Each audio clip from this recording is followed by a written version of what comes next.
I am second-year student of the second group of the Medical Faculty of Saratov State Medical University, named after Vasily Nikolaevich Razumowski. I perform this work in collaboration with Chuvashkina Margarita. Today, I would like to tell about the achievements of Russian science in the field of medicine, namely about the development of ophthalmology. To Svyatoslav Nikolaevich Fedorov, Russian medicine owes a new approach in the treatment of patients, combining the experience of clinicians and the ingenuity of engineers. First of all, of course, ophthalmology.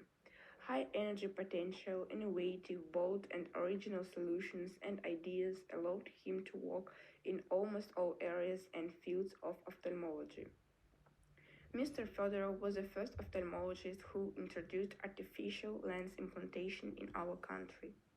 On July 5, 1960s, for the first time in the USSR, the brilliant ophthalmologist Svyatoslav Nikolaevich Fedorov successfully performed an operation to implant an artificial lens to a 12-year-old girl from the Chuvash village Lena Petrova, suffering from congenital cataracts. The girl's blind eye began to see. A few years later, Dr. Fedorov operated on her second eye, then performed a similar operation on her eldest son Svyatoslav, to whom the cataracts was inherited and whom Elena Pavlovna named after Svyatoslav Nikolaevich. She remembers her doctor with gratitude all her life, who gave her and her son the happiness to see this world. In 1973, Dr. Fedorov, using the idea of Sator, developed a new technology called anterior radial keratotomy. This method of correction of refractive errors began to be used in myopia and myopic astigmatism. Superficial keratotomy was performed in the form of applying no more than 12 maximally deep method radial incision on the periphery of the cornea using a marrow and then a diamond knife.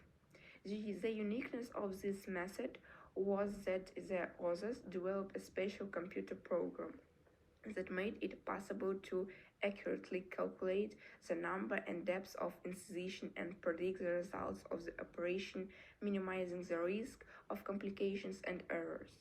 Mr. Fedorov developed a whole technology for correcting myopic astigmatism, which allowed correcting astigmatism.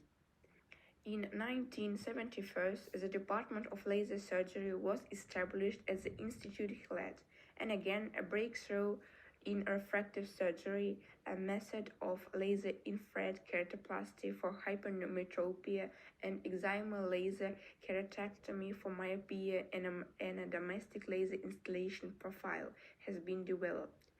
LASIK surgery was performed for the first time in Russia. In the early 70s, Dr. Fedorov became interested in artificial cornea and for the first time in the world began to operate on glaucoma in the early stages. And besides, he came up with a technique for correcting myopia which ophthalmologists from all over the Soviet Union began to use. The method of refractive operations developed by Dr. Fedorov made it possible for tens of millions of people to give up glasses. In 1991, at the International Congress of Ophthalmologists in Canada, the Russian scientist was recognized as an outstanding ophthalmologist of the 20th century. I would like to say a few words about Dr. Fedorov's student. Larisa Osmanovna Kardanova is an ophthalmologist, candidate of medicine sciences, chief physician of the Linear Clinic. She began her formation as an ophthalmologic surgeon under the guidance of Svyatoslav Fedorov at the ISTC eye microsurgery. She defended her PhD thesis on the topic long-term results of surgical correction of hypermetropia by the method of inferkeratoplasty. Founder of the Linear Clinic network in the North Caucasus. Main areas of work: laser vision correction operations, treatment of infectious and allergic diseases of the visual organ, selection of glasses, soft contact lenses, dynamic observation of patients with refractive errors and patients with glaucoma cataracts. In conclusion, I would like to say Mr. Fedorov loved to live as much as he loved to work. It was the same thing for him. After all, work is life, rich, responsive, and joyful from the results of work. Thank you for your attention.